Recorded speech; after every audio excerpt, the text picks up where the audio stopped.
Today's Spanish cauliflower rice is the perfect low-carb side dish to your favorite Mexican-inspired dishes and the perfect base for taco bowls as well, so let's make it. Now here I have about 4 cups of riced cauliflower from a whole head of cauliflower. You can also use frozen cauliflower rice for this recipe, just make sure to wring the water out after it's thawed.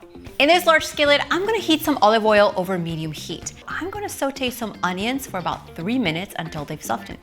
To the onions, I'm gonna add some garlic and cook it for about a minute until it's fragrant. And now we just add the cauliflower rice and mix it to combine with the veggies. It smells so good already, but it's about to get better because I'm going to add my seasonings. By the way, if you love simple recipes just like this one, let me know by giving this video a thumbs up so I know to make more of them on my channel. To turn this plain cauliflower rice into Spanish cauliflower rice, I'm going to add some cumin, smoked paprika, and salt.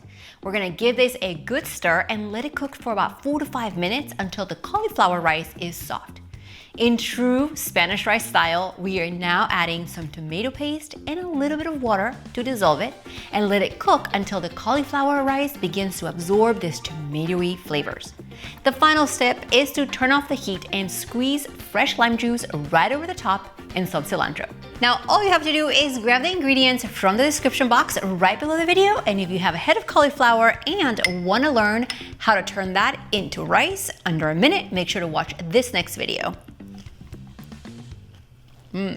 See you guys next time.